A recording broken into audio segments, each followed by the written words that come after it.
Obrigado. Glória a Deus.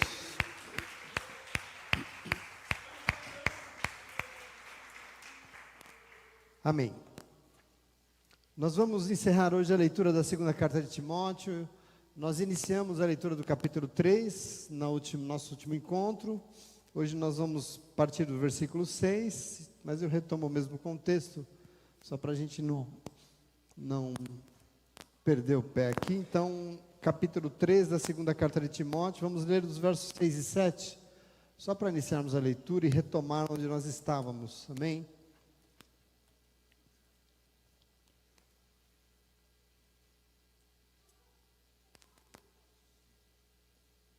Verso 6 diz assim, ó: estes são os que se introduzem pelas casas e seduzem mulheres vulneráveis, carregadas de pecados, aos quais se deixam levar por toda espécie de desejos. Elas estão sempre aprendendo, mas jamais conseguem chegar ao conhecimento da verdade. Estes quem? Só para a gente entender isso aqui, pode sentar no teu lugar, eu retomo aqui já, para explicar. Só tem sentido se a gente entender como nós encerramos, né? Paulo está preocupado aqui então, em preparar Timóteo para o desafio enorme que é o ministério da palavra, o ministério da pregação, o ministério pastoral. E depois de muito ensinar, depois de muito falar, nós já tivemos aqui a segunda carta, né? Já lemos muito. Paulo fala sobre como seriam as coisas no futuro. É aqui que nós estamos, só para você retomar comigo. No futuro, no final dos tempos, as coisas serão difíceis, ou para frente serão difíceis. Lembrando que Paulo está na cadeia, ele está em Roma na cadeia, e lá a sua esperança, depois de um tempo, foi enfraquecendo. Ele já não tinha mais, e assim a preocupação dele é quem que vai continuar a obra, né? Isso é um problema para ele. Para Paulo, Timóteo era talvez neste momento, você vai entender aqui no final, talvez a pessoa mais indicada mesmo, porque estava acontecendo uma debandada no ministério, assim, meio complicada. Na nossa última leitura, então, ele está falando sobre como é que serão as coisas. Timóteo, olha, se prepare, porque as coisas tendem a piorar. As coisas vão piorar muito. Por quê? Porque o ser humano vai piorar. O ser humano vai piorar. E Paulo já está... É uma profecia meio daquilo que ele via, né, na vida das pessoas, no interesse das pessoas. Serão tempos de pessoas amando somente a si mesmas. Pessoas apegadas ao dinheiro, arrogantes, orgulhosas. Isso vai causar muito problema. Esse caráter dessas pessoas vai ser muito complicado. Agora veja, a questão aqui que você precisa entender, que nós precisamos entender, é que não é uma preocupação de Paulo com as coisas lá no mundo. Tudo isso que ele está dizendo, qual é o problema? O que vai acontecer com a igreja, dentro da igreja? São atitudes que ele enxerga que serão dentro da igreja, porque ele vai dizer, inclusive, que essas pessoas, dentro da igreja, não terão domínio próprio, não terão domínio sobre si mesmos. Você leu aí no começo do capítulo 4. Não terão domínio próprio porque falta o Espírito Santo de Deus. Serão mais amantes dos prazeres do que amantes de Deus. E aí, só para confirmar que ele está falando das pessoas da igreja, ele vai dizer assim, ó: embora tenha uma aparência de piedade, lembra, nós meditamos sobre isso? Piedade é aquele que tem um olhar para o outro, que recebeu e tem um relacionamento com Jesus Cristo. São homens e mulheres que aparentemente são piedosos, dizem que tem esse relacionamento, mas na verdade ele vai dizer, negam o poder que existe num ser humano que tem um relacionamento profundo com Jesus Cristo. Por que negam? Por que negam? Porque eles estão dizendo que tem uma vida de comunhão com Jesus, mas não demonstram isso. Eles estão negando aquilo que Jesus pode fazer na vida de um ser humano. Aqui é o problema de Paulo. A preocupação dele com o pastor Timóteo não é com quem está fora da igreja. Quem está fora da igreja é ótimo, porque tem a oportunidade de vir para a igreja e mudar de vida. Mas e quem já está na igreja? Aqui é o problema de Paulo. Quem dentro dela já está. Se o pastor aqui tinha que estar atento, Timóteo tinha que se empenhar na obra para pregar o evangelho, ele teria que estar muito atento com as armadilhas. Diz que Paulo fala de uma religião meio encenada, né? Diz que para Jesus, por exemplo, é a famosa hipocrisia religiosa. Eu sou um homem de Deus, tem os versículos decorados, mas na prática de vida a gente não vê a transformação. Aqui é o problema de Paulo, é o problema do que ele profetiza, né? E aqui que ele começa a leitura, porque ele diz assim, esses tais, quem são esses tais? Esses aí que ele está falando. Essas pessoas... esses se introduzem pelas casas e seduzem as mulheres vulneráveis. Por que elas estão todas fogosas e vulneráveis? Porque elas estão ouvindo a verdade, mas não conseguem. Olha o que ele fala. Elas são carregadas de pecados. Elas estão sempre aprendendo, mas jamais conseguem chegar no conhecimento da verdade. Onde é que a gente aprende a verdade? Na igreja. De que mulheres são essas que Paulo está falando? Às vezes a gente lê a Bíblia e fala, nossa, esse mundo está perdido, né, pastor? O mundo está perdido não, nós temos que nos preocupar aqui com a nossa... Esse que é o problema dessa carta. Essas cartas pastorais são cartas direcionadas para a igreja. Problemas nossos, quer dizer. E o texto aqui no grego é muito mais direto, é muito mais duro, porque eu fui até ver a tradução do grego, porque a palavra é muito dura, porque ele fala, porque são desta laia... esses que se intrometem nas casas e apanham em suas redes, mulherzinhas desavisadas entreguem aos seus desejos. É dessa laia que eu estou falando de gente dentro da igreja. Olha que coisa horrorosa. Agora veja, essas mulherzinhas estão aprendendo, mas elas não conseguem chegar ao conhecimento da verdade. Estão aprendendo, onde é que a gente chega ao conhecimento da verdade? Na igreja, aprendendo a palavra de Deus. O que é a verdade? É o Evangelho. Elas estão sempre ouvindo as palavras, mas não conseguem chegar à plenitude do conhecimento do que estão ouvindo, por isso estão dando mau testemunho. Situei vocês aqui? Tá, verso 8.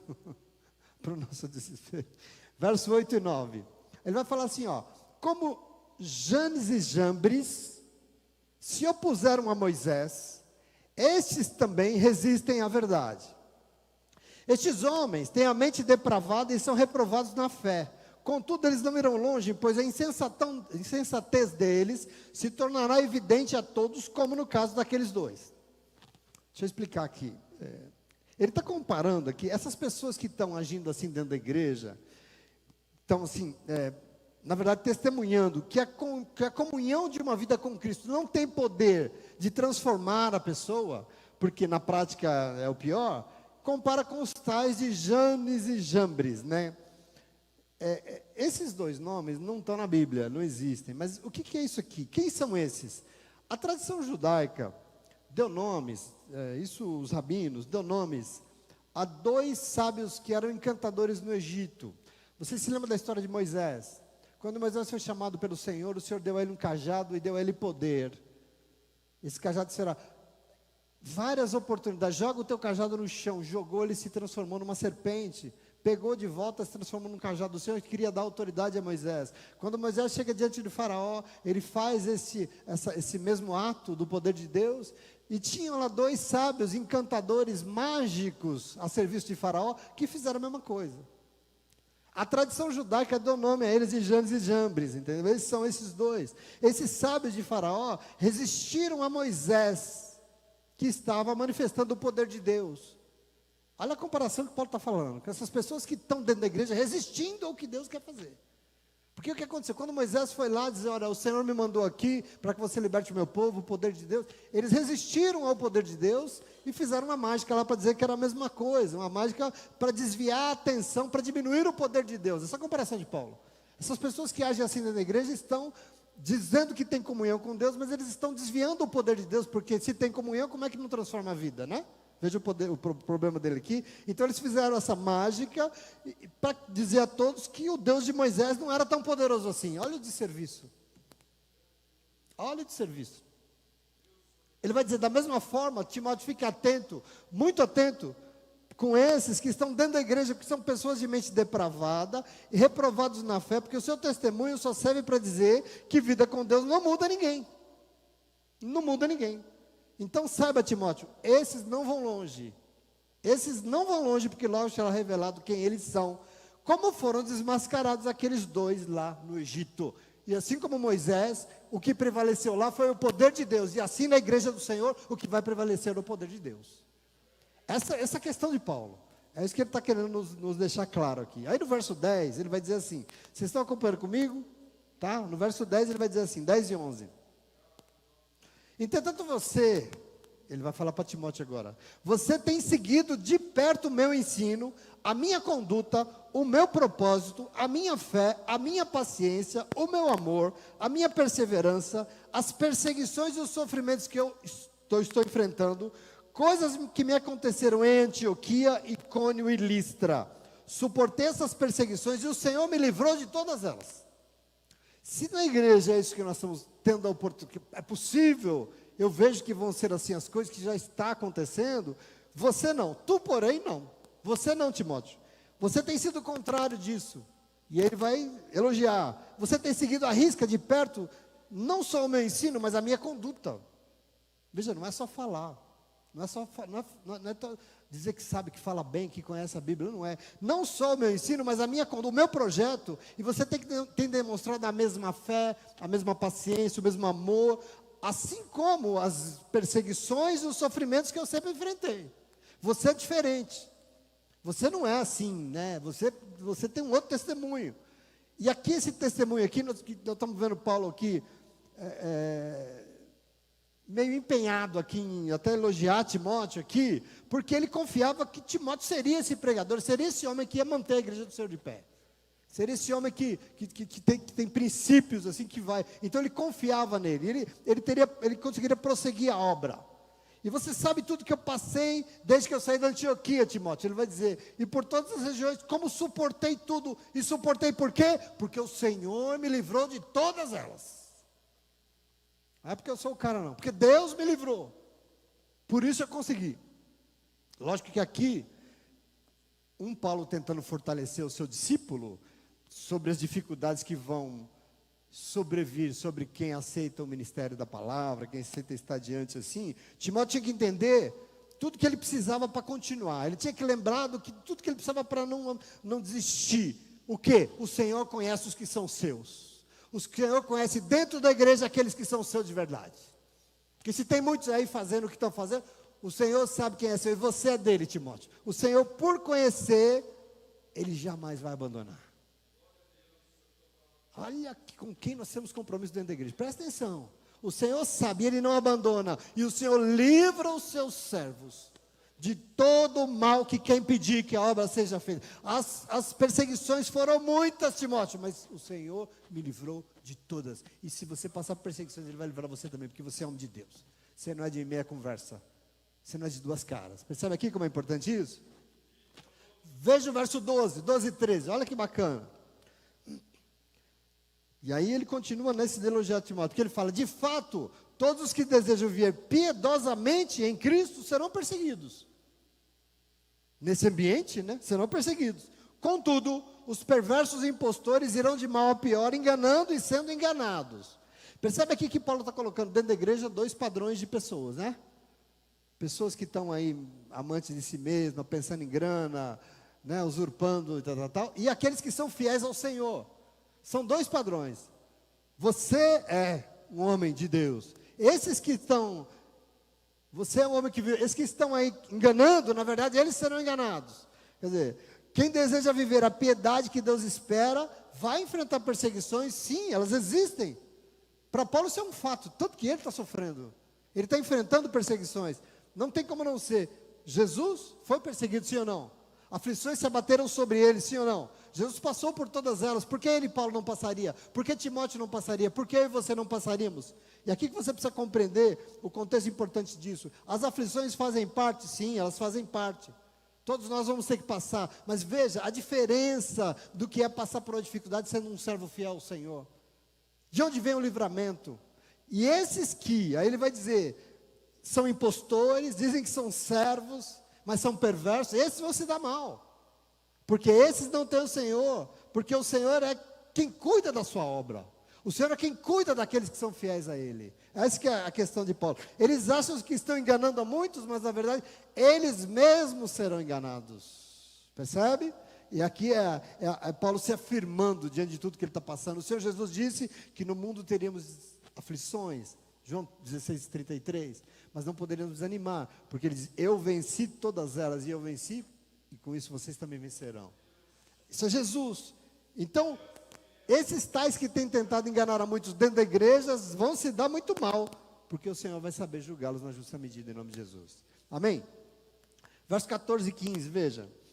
Quanto a você, porém, ele está falando com Timóteo, permaneça nas coisas que aprendeu, e nos quais tem convicção, pois sabe de quem as aprendeu.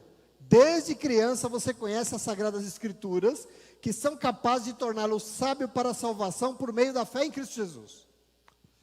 Aqui, esse tu porém é interessante. Você, Timóteo, é outra coisa. Não se enverede por esse caminho. Se permaneça fiel naquilo que você aprendeu e você sabe de quem você aprendeu. E aqui ele vai voltar uma coisa que ele tinha dito no começo da carta, na primeira carta lá. Lembra que ele falou de Eunice e Lloyd?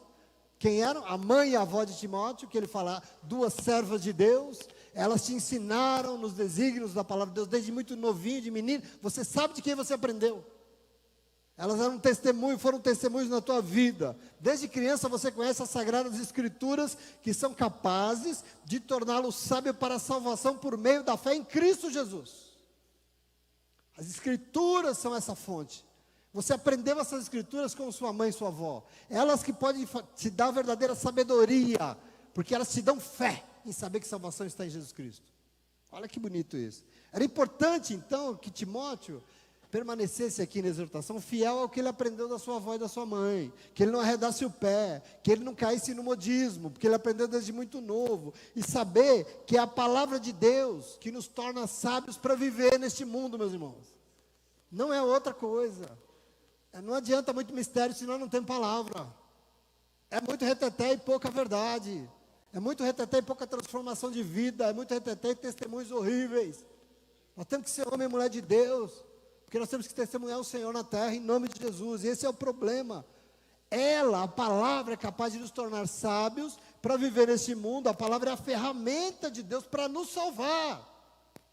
Por quê? Porque quando ouvimos a palavra, nós nos apossamos da fé que Cristo Jesus é Senhor e Salvador das nossas vidas, em nome de Jesus. De onde você sabe isso? Da palavra.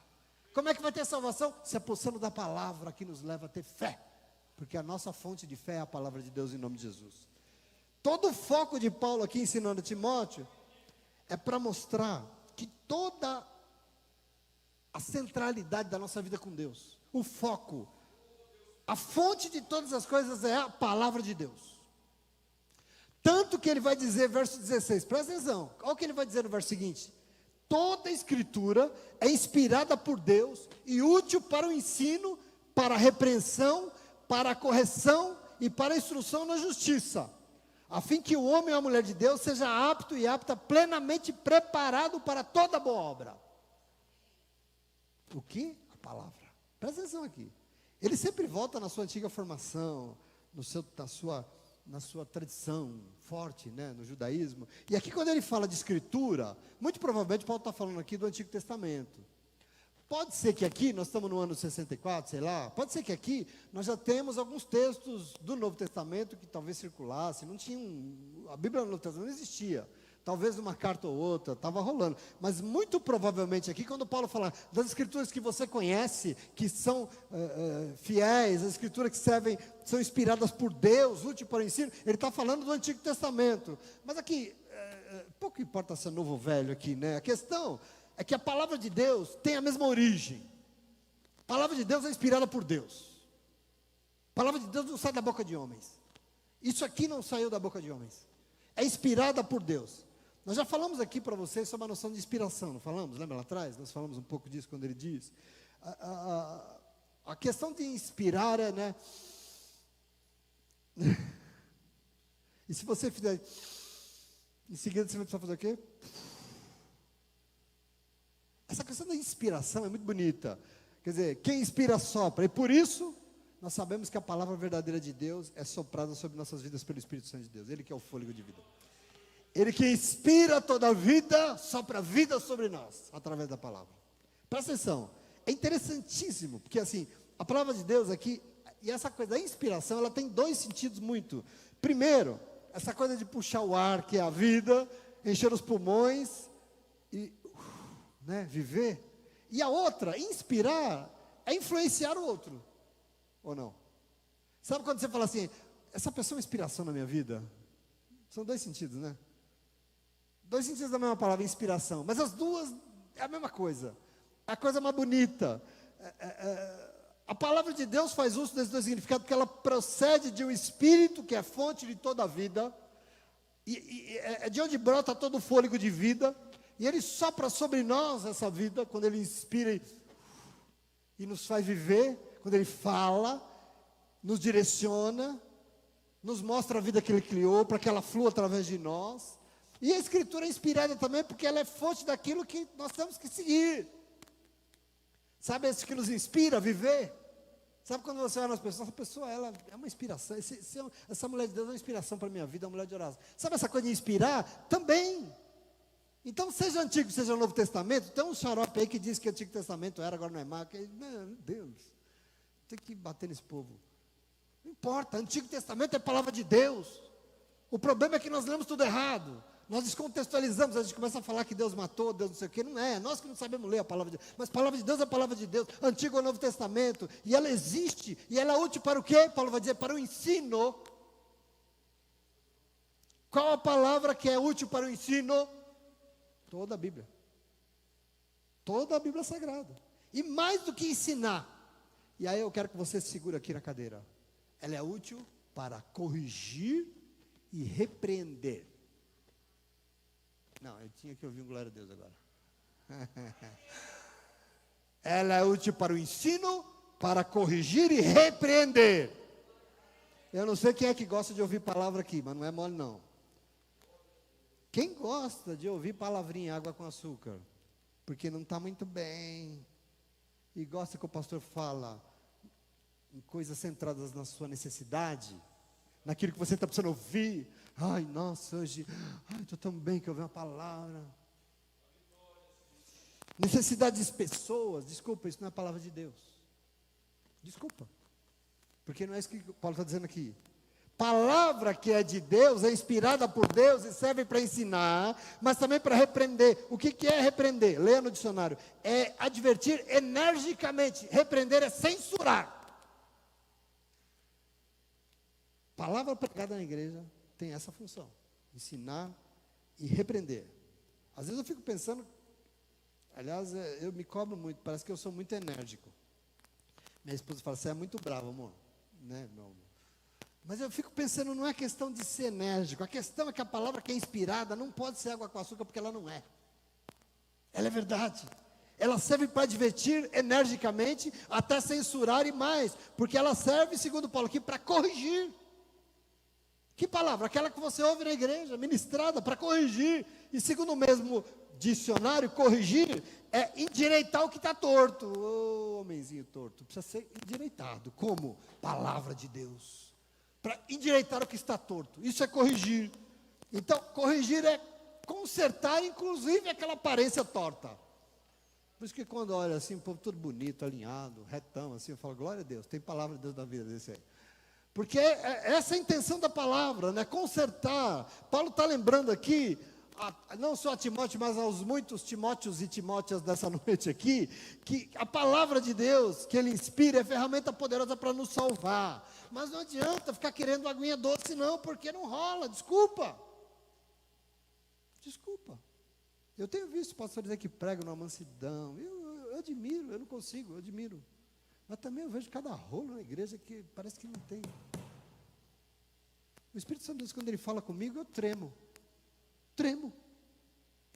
Quando eu recebo a revelação de Deus, eu falo, meu Deus, eu não posso ficar normal. Ela é inspirada, ela serve para o ensino, para a repreensão, para a correção e para instruir na justiça que serve para Deus. A fim de que todos nós sejamos devidamente preparados pelo Senhor para a sua boa obra, porque a obra dele não é nossa. Percebe a palavra aqui como é importante?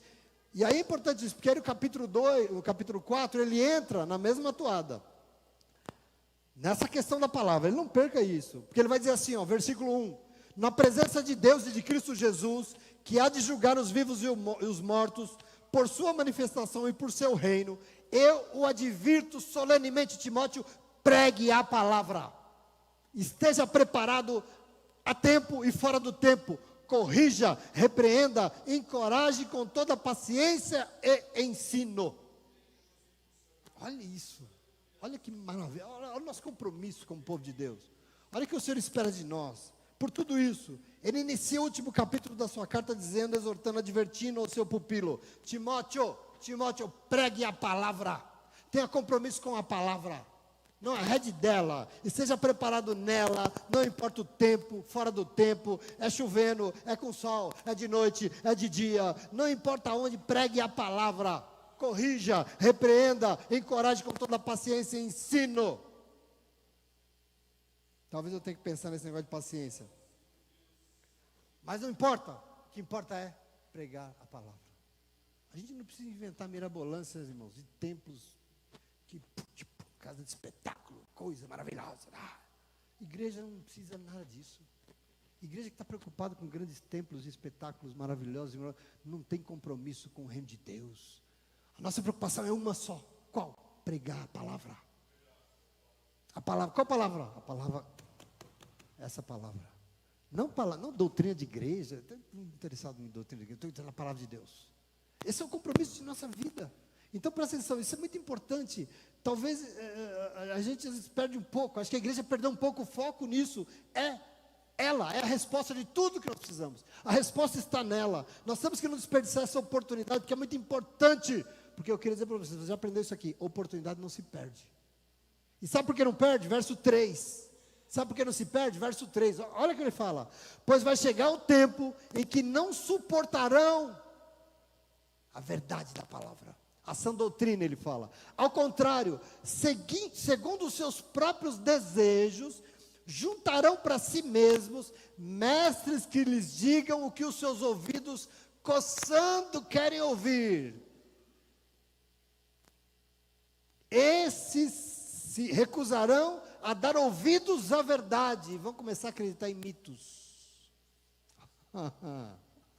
Olha isso aqui. Ele está falando com o jovem Timóteo. Timóteo ainda é jovem. Você é jovem. E por isso tem isso no seu coração. Pregue a palavra de verdade. Não abra mão disso, porque vai chegar um tempo que as pessoas vão querer receber a palavra segundo os seus próprios interesses. E vão frequentar a igreja, onde os pregadores digam somente o que elas querem ouvir. Ai, ai. A palavra de Deus é uma coisa impressionante, não é? Olha para o mundo que você vive. É uma coisa do outro mundo. Se comprometa com a palavra de Deus, só a palavra de Deus, porque vai chegar um tempo, aliás, já chegou, que as pessoas só vão para a igreja que pregue o que coça os seus ouvidos. Alguém já teve coceira no ouvido assim, aquela coceirinha gostosa? Assim? Que agrade os seus ouvidos, ele está dizendo, essa coceira, sabe? Coisas que agradem os seus próprios ouvidos, e se recusarão a dar ouvidos à verdade, porque a verdade corrige, constrange. Não, isso eu não quero, eu quero ouvir uma coisa que me deixe bem hoje, eu quero ir para casa, eu quero estar legal. Um tempo em que a palavra da verdade, a genuína palavra de Deus não serve mais. Isso que Paulo está dizendo aqui, porque as pessoas só querem ouvir o que afaga os seus egos, o que acalenta os seus desejos, uma palavra para eles se sentirem bem. Pastor, você fica falando mal de igreja. Estou falando mal de igreja, está escrito, né? Está escrito. Acho que muito estranho essa relação de pessoas que quer ouvir palavra, mas uma palavra que diga assim para tudo que ela quer ouvir, sabe? Você foi na igreja e o culto foi uma benção, porque você ouviu tudo que você queria ouvir. Pensa comigo. Se você não ouviu o que você quis ouvir na igreja, a palavra não é uma benção. Como se a palavra de Deus fosse exclusivamente para você se sentir bem. Eu acho isso muito estranho para mim, desculpa. Essa coceirinha no ouvido, assim, que você gosta de coçar, sabe? Desculpa, a palavra de Deus não existe para concordar com você. Aliás, pelo contrário, a palavra de Deus é para te constranger, é para te desafiar, é para te fazer melhorar na vida como ser humano, porque é isso que Deus espera de nós, no nome de Jesus. Amém? É para isso que ela serve. Exatamente por isso, numa hora dessas, é óbvio que eu preciso tomar uma decisão. Aliás, não só eu. Todos nós temos que tomar uma decisão na vida, tanto quem prega como quem ouve, e decidir qual é a palavra que eu quero ouvir. Nós temos que entender isso.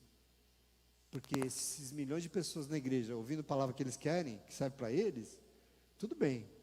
Mas você tem que perguntar se serve para Deus. Então eu tenho que tomar uma decisão. Qual é o tipo de palavra que eu quero ouvir? Mas de minha parte, eu queria dizer para vocês, eu aprendo muito com Paulo, assim. Ele era um homem, um tanto quanto assim, né? Mas eu aprendo muito, porque a partir disso eu decidi que na minha vida eu não aceito mais aquilo que não seja da parte de Deus, inspirado por Deus para a minha vida, aquilo que saiu do trono de Deus para me ensinar, para me repreender, para me corrigir, para me levar a ser uma ferramenta nas mãos dele, para a salvação deste mundo. Eu não aceito. E eu gostaria que você se posicionasse. não é o caminho mais fácil, mas é o caminho que salva. Percebe? Isso é muito importante para nós. Se essa profecia de Paulo está se cumprindo, se as pessoas não querem ouvir a verdade, a igreja vai esvaziar, eu paro de pregar, eu vou fazer. Vamos vender hot dog, não tem problema. Mas nós não podemos abrir mão disso, entende? Para agradar o auditório, para arrecadar dinheiro da igreja, aqui é isso que está se tornando. Quer dizer, a gente aí não dá, né? Sei lá, não tem, se não tiver que pregar o que nós temos que pregar, a gente não prega, vai fazer o quê? Paciência. Eu não consigo entender que a gente tem que ficar atendendo interesses, nem seu, nem meu, nem de ninguém, nem de igreja, nem de doutrina, nem de ninguém. Nós temos que ler a palavra e pregar a palavra de Deus e está acabando. Senão, nós vamos começar, como ele está dizendo aqui, vai ser o lugar de começar a inventar fábulas, sabe? Ah, irmão, vai para a igreja que você não vai sofrer mais, sabe? Não vai ter problema na sua vida. Vai para a igreja porque Deus vai te dar um carro novo. Nós vamos começar a pregar mitos e fábulas, historinhas, opiniões de pessoas. E essas doutrinas fajutas que a gente vê em igreja por aí, em nome de Jesus. Amém? Povo que tem medo do evangelho, nós não temos medo do evangelho, nós pregamos o evangelho. Versículo 5, ele vai dizer assim, ó. Tu, porém, você, porém, seja moderado em tudo, suporte os sofrimentos, faça a obra de um evangelista, cumpra plenamente o seu ministério. Quer dizer, está dizendo, não se renda a isso. Tu, porém, seja moderado, suporte os sofrimentos, faça a obra de Deus, aquela que Ele te confiou, cumpra com aquilo que Deus colocou na tua mão. Verso 6, eu já estou sendo derramado como oferta de bebida, e o tempo da minha partida está próximo. Veja, ele vai indo, ele já está, ele continua fiel à sua tradição aqui, né? Porque ele está fazendo uma comparação, e eu estou vendo ele pela primeira vez, realmente desesperançado com a possibilidade de ele sair da cadeia. A sua fidelidade à tradição dele sempre faz ele comparar o momento que ele está vivendo com o ritual que se fazia no Templo de Jerusalém. Porque no Templo de Jerusalém, no momento da oferta, tinha muito tipo de oferta, vários tipos de oferta, até de incenso, dos animais, mas tinha um tipo de oferta no altar, no templo, no altar, que era chamado de oferta de bebida. Era um tipo de oferta que é a tradição judaica, que é a tal da oferta da libação. Já ouviu falar disso? É a oferta, a bebida derramada, a oferta derramada no altar. Era um tipo de oferta. Então, durante os sacrifícios, tinha a prática de derramar ali uma bebida no altar, vinho, ou até azeite, ou até bebida forte, e o símbolo é a mesma das outras, oferecer a Deus algo. E aqui veja, Paulo vislumbrando o seu final, ele diz que ele se sente como alguém que vai ser ofertado como bebida, que vai ser derramado como uma oferta para Deus, o que seja, ele acha que vai morrer. Aqui é a questão, porque ele diz, o tempo da minha partida está próximo. Eu sei que, não, isso aqui inclusive confirmando o que nós estamos falando aqui desde o começo. Ele está na cadeia e ele não sabe se vai, aqui ele está dizendo, olha, eu acho que eu não saio mais daqui, Timóteo, né? Aí veja o verso 7, a frase que todo mundo ama. Combati, no entanto, estou sendo derramado como bebida, o meu fim está próximo. No entanto, algo está no meu coração. Combati o bom combate, terminei a corrida, guardei a fé, agora está reservada para mim a coroa da justiça que o Senhor, o justo juiz, me dará naquele dia. Não somente a mim, mas a todos e todas que amam a sua vinda. Olha o contexto que ele diz essa frase, né? Minha hora está chegando, mas tem uma coisa aqui que me fortalece. É isso que Paulo está dizendo. Eu não tenho do que me envergonhar. Algo que me fortalece, eu não tenho nada que me condene. Por quê? Eu o tempo todo combati um bom combate, terminei a corrida e eu guardei a minha fé. Eu não fiz o que muitos estão fazendo. Eu não dei para trás. Eu não desisti, eu não me envergonhei. E eu fico pensando como é nobre isso, né, na vida de um homem e de uma mulher, poder chegar lá na frente com essa conclusão ao final da sua vida, né?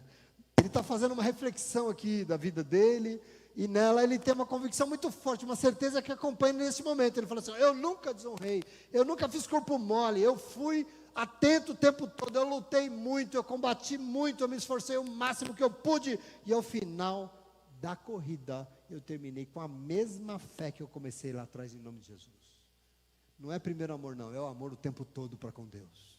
E eu não abri mão dele em nome de Jesus, amém? E mais, porque ele vai dizer, quem se esforça na presença de Deus, sabe de algo? Nunca Deus será indiferente com quem é fiel a Ele. Isso que ele vai dizer aqui, é muito bonito. Por isso eu quero dizer para você hoje, nessa noite, meu irmão, minha irmã, presta atenção. Pode levar para a tua casa isso. Quando você decide entregar nas mãos de Deus, todo o teu esforço, todo o teu empenho na obra de Deus, presta atenção, não fica sem resposta. Não fica. Acredita em mim, não fica. É o que Paulo está dizendo aqui. Porque ele reservou para os seus a coroa da justiça, e ele é justo. Ele é o justo juiz. Ele é o justo juiz. Ele é quem julga o que nós temos feito. Não é o que estão dizendo por aí, não é o que a família diz, não é o que os parentes falam. No final será Ele. E Ele vai mostrar para quem quiser saber que nós somos povo de Deus. Nós não arredamos o pé da presença dEle em nome de Jesus. Amém? Verso 9. Vocês estão entendendo? Olha o momento dele na cadeia, né? Querendo preparar. 9 e 10. Procure vir logo ao meu encontro, Timóteo, pois Demas, amando este mundo, abandonou-me e foi para Tessalônica. Crescente foi para a Galácia e Tito para a Dalmácia. Veja, Paulo está preso e está sozinho. Imagina a cena comigo. Difícil. Ele roga para Timóteo, vem me ver logo, vem me visitar logo, na cadeia, porque eu estou me sentindo abandonado. É um momento de fragilidade. Eu lembro, sabe o que de Jesus na cruz? Por que me abandonaste? É um pouco isso que ele está vivendo. Ele esperava outra atitude daqueles que andavam com ele. Ele esperava, mas não, parece que não. Demas amou muito este mundo, e por amar o mundo, me abandonou. E aqui depois que Paulo foi preso, obviamente, abandonou. Crescente foi para a Galácia, Tito para a Dalmácia. Veja, os seguidores de Paulo começaram a... Aqui é o problema dele insistir tanto com Timóteo. Aqui está uma questão do momento do ministério. Ele está vendo as pessoas indo embora por algumas razões. Está aí porque ele insistiu tanto, dizendo para Timóteo não se envergonhar daquilo que ele estava passando na cadeia preso.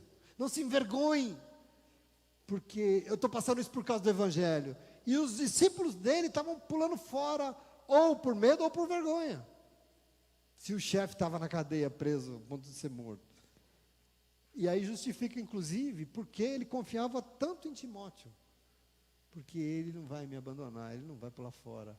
Ele é um pastor e ele vai ficar fiel. Os outros estão indo. Tito é a próxima carta. Ele deixa o Paulo sozinho na cadeia. Versículo 11 ele vai dizer: só Lucas está comigo. Traga Marcos com você, pois ele me é útil para o ministério. Lucas permanece fiel, graças a Deus, que sempre tem os fiéis, né? Graças a Deus. Venha logo, e quando vier, traga Marcos com você, porque ele me é útil no ministério. Graças a Deus, tem pessoas úteis que Paulo podia confiar ainda. Verso 12 ele vai dizer: enviei Tíquico a Éfeso. Quem está em Éfeso? Timóteo. Eu mandei Tíquico aí. Eu não sei se talvez levar a carta, né? Ele foi aí.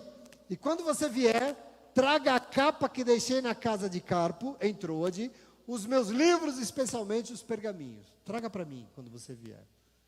Veja uma pessoa abandonada no final, nessa esperança de receber aquele que ele tanto confiava. Bonito, né?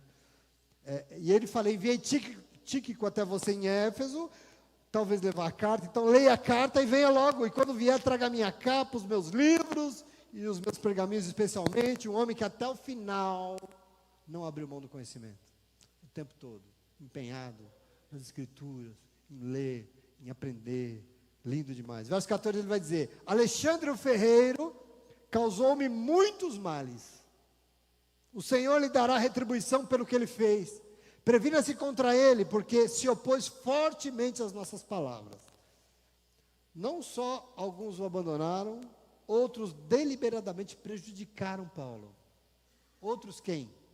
Seus seguidores do Evangelho. Homens que faziam obra com ele. Prejudicaram ele deliberadamente. É triste. Mas com tudo isso, sabe o que Paulo faz?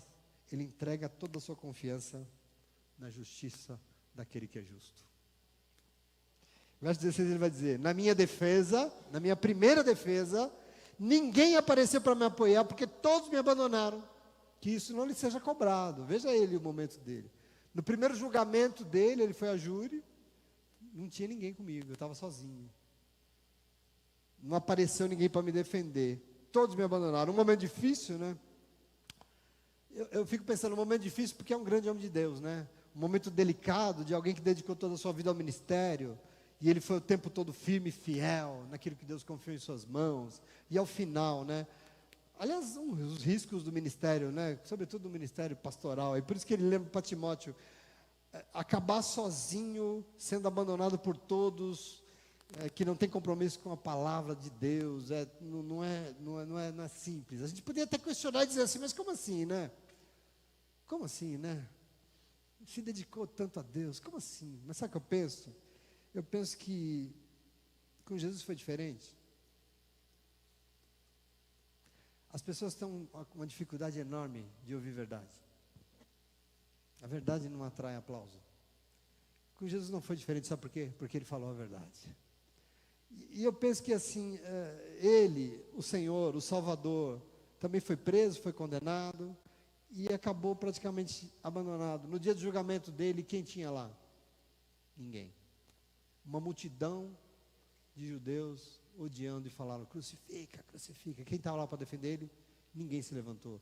Porque Pilatos diz assim, o que vocês têm contra esse homem? Se alguém tiver alguma coisa para dizer, se alguém quiser defender, eu não vejo nada para condenar ele. E tinha uma turba enfurecida. E quem estava lá para defender ele? Ninguém. Depois de tudo.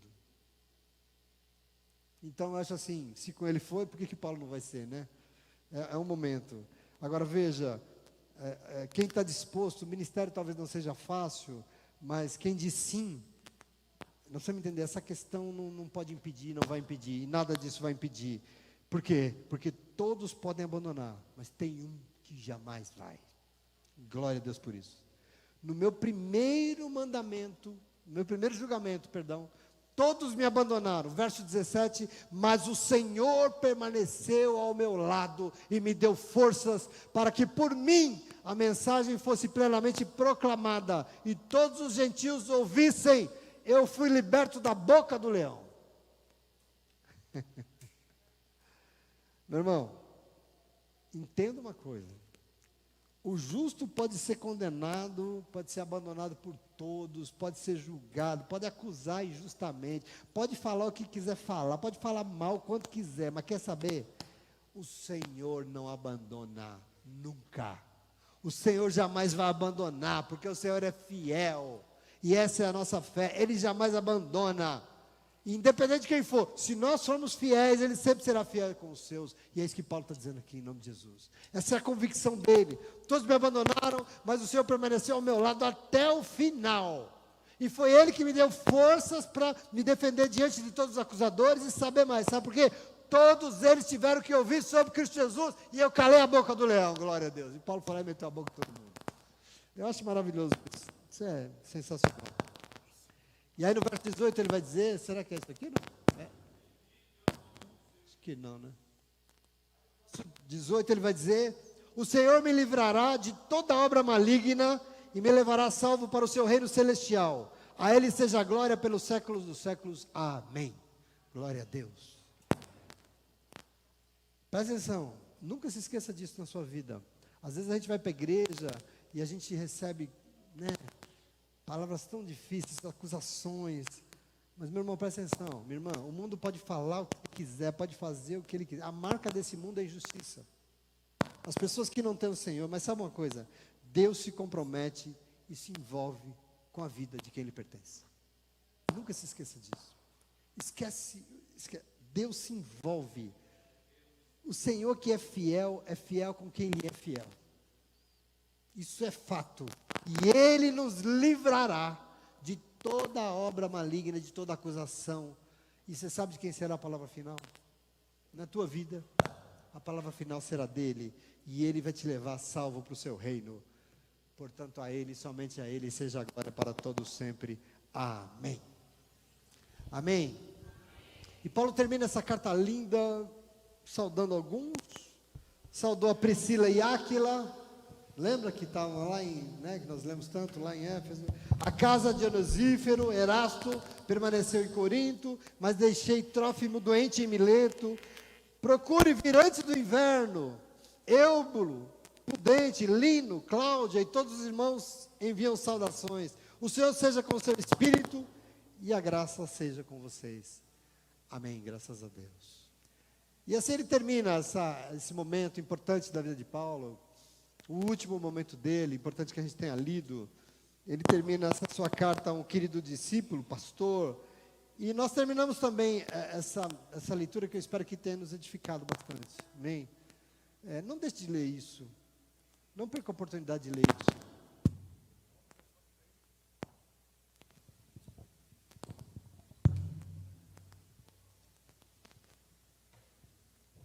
Não perca a oportunidade de ler isso, porque isso aqui é uma fonte de vida enorme.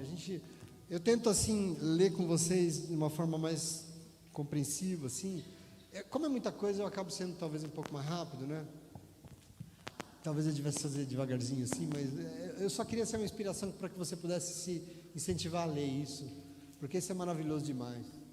Esse momento dele, tão dedicado à preciosidade do que é a igreja do Senhor. Às vezes a gente vai para a igreja e acha que é qualquer coisa. Não é não. Não é não. Isso aqui é algo que brotou no coração de Deus, para a tua vida, para a minha vida. Isso aqui é algo precioso para o Senhor. E nós não podemos tratar isso aqui de qualquer jeito.